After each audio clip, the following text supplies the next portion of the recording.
pleasant day, everyone. Now for today's discussion, it's all about traditional assessment. But before we proceed with our discussion, let us recall what is authentic assessment.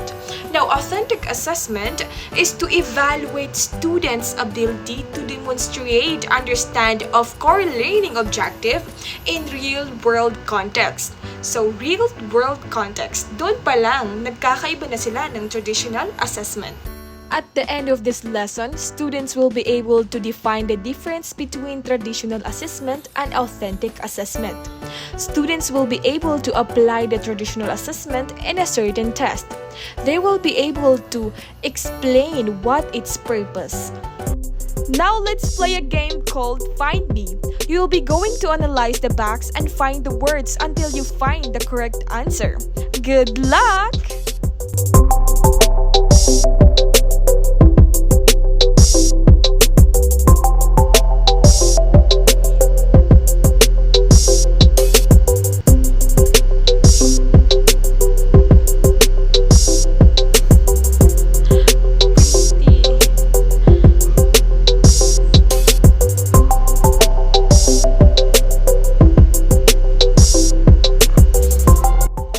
And yes, ngayon ko lang na-realize na pretty Miss Guru pala yung nasa taas. Yay!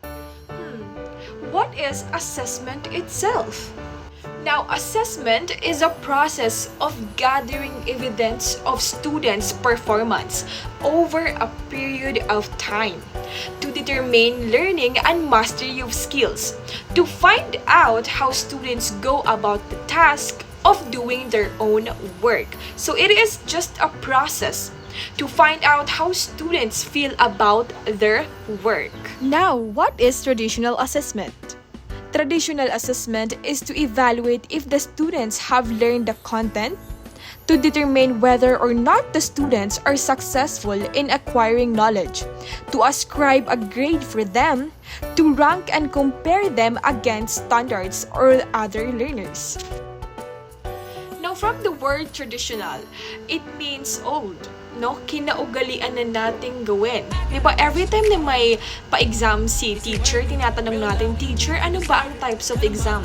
Diba, sinasabi niya, it depends, baka objective. It means matching type, enumeration, identification, or fill in the identification, or multiple choice, and etc.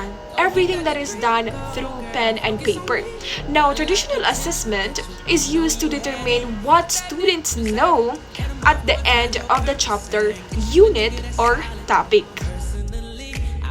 Now, what is the purpose of traditional assessment? Number 1, measure learning outcomes. Now, traditional assessment are used to measure the extent to which students have achieved the learning outcomes and objectives of a particular course of curriculum. Now, ang purpose nito is to describe what the learners should be able to achieve or accomplish by the end of their lesson or course.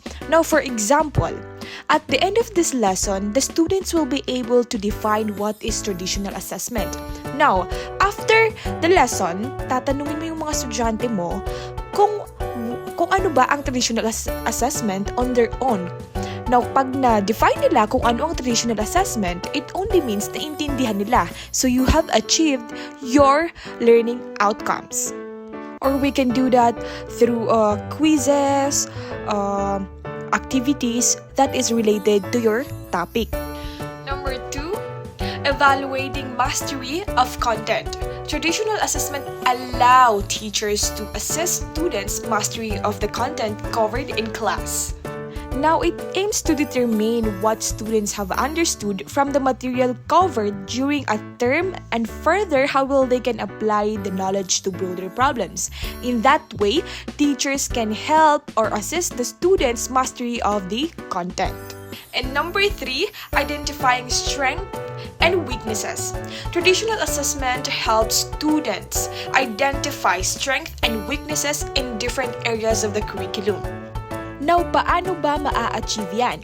By analyzing assessment results, teacher can gain insights into students' areas of proficiency and areas where further support or instruction is needed. And number 4, providing feedback to students. Now, traditional assessments provide feedback to students about their progress and performances.